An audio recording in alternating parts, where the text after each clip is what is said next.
Dear students, let us start the discussion on today's newspaper, that is 27th April 2017. The first article, World is Still Flat.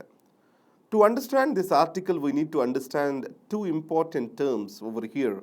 One is secular stagnation and the second one is debt overhang. And to understand these two terms, you also need to know what is monetary policy, fiscal policy. So secular stagnation, it was given by Alvin Hansen in 1930s. When savings exceed investments, when savings are very much higher than investments, in those circumstances, the real interest rates are expected to drop. So let me put it this way. I have 100 rupees in my pocket and the investment for my business is only 10 rupees. Then 90 rupees is still left for my pocket. So without spending this investment or without spending this 90 rupees, I will not be interested to go to the bank. So if my investment requirement is 200 rupees, then only I keep this 90 plus another 110 rupees. I will try to go and take the loan from bank. So today, the cost of investments are decreasing and the savings with the people are increasing. And ultimately, it is leading to fall in interest rates. As no one are taking the money from the banks, obviously, banks try to lend at a very low interest rates. Their capital, they try to send it at a low interest rates. What are the reasons for this? Now, if you carefully observe, the people's saving habits have increased dramatically due to insecurities. Now, as life expectancy has increased and social sector benefits of the government have reduced, people want to save more as a hedge on the risk into the future. And the second is inequalities have increased. It means some people who wants to spend, they don't have money. Some people who have money, they are not in a position to spend. So the rich people, they have a limit to spend beyond a point. As inequalities have increased, the poor and their capacity to spend has decreased. The rich people, they can't spend beyond a point. And why the investments are falling? Today, the services sector is on rise. The relative investment for the service sector is very less when compared to the manufacturing sector. And second is, the population growth itself is coming down, so investment requirements and demand in the market economy is decreasing. So because of this, we have a situation where the investments are falling and then the savings are increasing with the people and obviously interest rates are been falling. Then what the monetary policy can do? So let us understand this concept. The monetary policy and fiscal policy, these are used to stimulate growth. So monetary policy, it stimulates growth by decreasing interest rates, which is called as easing of monetary policy. The monetary policy essentially makes more money available by easing the monetary policy norms, which leads to the decreased interest rates. Understand it this way in layman terms. What does the fiscal policy do? It increases, when fiscal policy is given as a stimulus, it increases expenditure of the government. So, as already interest rates are low due to in secular stagnation, further reduction of the interest rates may not be possible. When interest rates are close to zero, further reduction goes into negative. It becomes a Japan-like situation. So monetary policy loses its significance as a policy tool during secular stagnation. Then only the tool available is fiscal policy.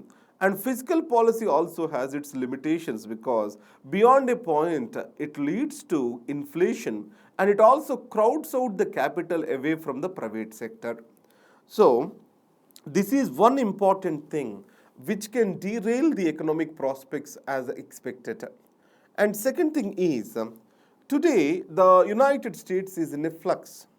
If you take up the electoral rhetoric of the President Trump, he stated that he is going to have a widened fiscal deficit. So by 2% he is expected to widen up the fiscal deficit. So if it converts into investments and increases the production, yes, that is good. On the other hand, if it is leading to inflation, crowding out of the private capital, it may turn negative. This is the second risk. When 2008 crisis has come up, President Obama, he has introduced certain regulatory restrictions. President Trump, he wants to remove all these regulations. Obviously, it makes the financial stability across the world a risky proposition. And then, debt overhang. If you take the economies such as India and China, they suffer from debt overhang. NPS in Indian banks is a typical example. Now, let me say I have a company X and I have got a loan on that and I am unable to repay it. Tomorrow, I got a new project and a business opportunity which is much better. In spite of this, I don't get any capital in my hand because of my past history. So, this is what we call it as debt overhang. So, China and India, they are suffering from this debt overhang now. And then geopolitical tensions are rising. So South China Sea and then Syria. So the major powers are one way or the other way in conflict over there. And protectionism and anti-globalization sentiments are rising in Europe and USA. So these are all the threats for the global economic outlook which has been said to be positive by the IMF. So there is one positive news for India. Today, global economic progress is expected to be taken forward by both the developed countries and also the emerging economies. In India, the economy is expected to accelerate, and on the other hand, in China, it is expected to decelerate. So, that is what economic outlook was talking about. Navigating between fronts. So, let us understand the situation in the case of West Asia. You know that Iran is supporting Syria. In Yemen, Iran is supporting the Houthi rebels. Both of them are Shia factions. So there is a cold war between Iran and Saudi Arabia and also Israel. So again, there are three axes over there: Iran, Saudi Arabia, and Israel. Three of them do not like each other. And second is the President Obama is firm against Iran, but he was constructive. But the thinking of Mr. Trump is not constructive, and his aides are calling Iran as an evil. So it is destructive and reason for instability in the region. So, in these circumstances, they want to reverse the Iran nuclear deal. So, it can destabilize the entire region and can also be an irritant for India because today Iran is the largest crude oil supplier to India and it is also very much on concessional terms. And second, we are developing the Chabahar port. The third is Farzad B oil fields. We have got certain rights to explore over there.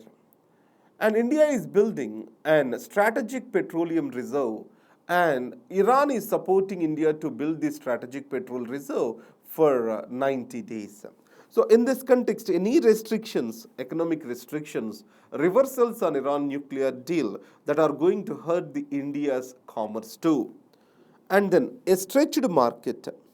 So, the stretched market, this article talks about the bullish run in the case of Indian stock exchanges. Why the bullish run is happening today? One is due to best performance or better performance of blue chip companies. And also foreign indirect investments are flowing into India. At the same time, you can also expect a reversal very soon. The reason is most of the companies are not making enough profits in Indian markets. And second, the Indian rupee is strengthening over the US dollar. So in that case, Indian companies' profits are expected to decrease, especially export-oriented companies. If you talk about Infosys, TCS, or Dr. Reddy's, all the shares are falling to an extent. The major reason being down or else loss of money due to increased valuation of Indian rupee. Politics and the police. Now, this article is very much important from the governance perspective. You all know that security of tenure is very much important for the public functionaries. If not, political interference will be much higher. And this political interference makes them to work to their whims and fancies rather than to the rule of law. The Supreme Court has clearly stated that the police need to be guided by rule of law, not the whims and fancies of the politics. In the case of Prakash Singh case, the Supreme Court has stated that there has to be a security of tenure for the DGPs, police chiefs. And it also recommended for a security commission to determine promotions and transfers of these officials. Then Soli Sorabji Committee, which has been appointed on reviewing Indian Police Act, also has recommended for a police board, a state police board, to oversee the transfers and promotions so that they can be disconnected from the politics of the day. So in this context, we have to reiterate one point. The security of the tenure to the public officials shall not be compromised under any circumstances. So let us see this article, a solution in search of a problem. It is about National Commission on Backward Classes. You know that 123rd Constitutional Amendment Act, it has given a constitutional status to the National Commission on Backward Classes under Article 338B. What are the concerns expressed over here are, if you take few regions in India, especially northern India, there are conflicts between BCs and SCs. So obviously it leads to a conflict between two constitutional institutions. And second, SC/STs, these are being provided for a constitutional protection for historical injustices and discrimination they faced. Now, the BCs are also been brought on par with this caste discrimination and untouchability suffered by SCs and STs. Finally, the Commission is not in a position to find out solutions to today's questions that are being raised, where many of the people from the upper caste, they are asking for a reservation under OBC category. If you talk about Jats, Kapus and Patidars, all these are, what is the solution to that? That is not been clear and caught in the crossfire. So you know that war affects everyone, and the children and marginalized are the worst affected. So in this context, if you talk about Vietnam War or Syria, everywhere the common victims are these women and children. So My Law in Vietnam, it has led to a public outrage in United States of America. Children with burning bags, their photos have appeared in the mainstream media that has raised the public voice against the government. Finally, the government has to pull out from Vietnam. So in this case, the morality has to preside over the power whenever the issues of the children comes up, especially during the humanitarian crisis. So that morality against power is not coming up, not clearly visible today in a divided society. So if you talk about the gas attacks in Syria, the worst affected are children. Either Syrian war, a child's body is being seen on the shore in Turkey. So all these pictures, these have to raise the global outrage against the ongoing humanitarian crisis. That's what this article talks about. Now let's go to the news page. So here we need to talk about advisor rules out knee-jerk reaction. So it is about CRPF recent attack by the Naxals. In this, what are the problems? Let's avoid the knee-jerk reactions. Farm income not to be taxed. Yesterday we saw Niti Aayog Governing Council, it stated that the farm income, agricultural income has to be taxed for two reasons. It is becoming an avenue for tax evasion, and also the tax base is too low in India. These are the two reasons which it recommended for taxation on agricultural income. So that can be politically a suicide, and government has dismissed this. And there is one important point Mr. Jaitley spoke about is agricultural income is not in center's list, it is in state list. And then Supreme Court seeks law to regulate NGO funds. In my classes, I repeatedly told to you that legitimacy concerns or legitimacy crisis is the problem of the civil society. Only 10% of the civil societies, these are actually filing their returns. Most of the civil societies are getting the funds from the government, but how they are spending these funds is not been clear even today. So there is no proper accounting and proper return filing from the civil society. So that's why Supreme Court sees the regulation of the flow of funds to the NGOs and conditionalities to maintain accountability in their spending. That's what is the article talks about. Now let's go to the world page. China boasts naval power with new aircraft carrier. So China has to protect on West Pacific and also in the Indian Ocean. So that's why China has to strengthen its maritime power So China has launched its second aircraft carrier, and three more aircraft carriers are about to be built. So this Shandong, the second carrier, it is going to be placed in the West Pacific. Obviously, once it comes into the Indian, few more aircraft carriers comes into the Indian Ocean, that can be a security concern for India. So let's revise the topics. The first article, the world is flat. So what did we discuss over here? That is secular stagnation. The secular stagnation means when savings overcross the investments, interest rates will fall. And monetary policy becomes ineffective in these circumstances, and only the way out will be the fiscal policy. So the major problem the world is facing for the improvement in global economic outlook is this secular stagnation. That's what which we discussed over here. And along with that, other factors also I have listed to you.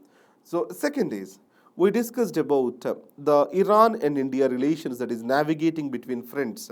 As Iran is about to face few more sanctions from US, then obviously it is going to worst affect the India because of the energy security India is involved with. And then politics and the police. It is about the removal of DGP in Kerala. So the police force has to be separated from the whims and fancies, and police need to be directed only by the considerations of the rule of law. And then a stretched market, it is the bullish run in the market is been discussed over there. A solution in search of the problem. Remember just Article 1, that is Constitutional Amendment Act 123, has created the National Commission for OBCs under Article 338B. That's what is the carry home point. You don't need to argue that. A caught on the crossfire. You can use this as a hooker whenever you are writing an essay. So either it is My Lai in Vietnam or that is Syria, there are common victims to the war. These are children. That's what this article talks about. So these are the important articles for today. Thank you very much and all the best.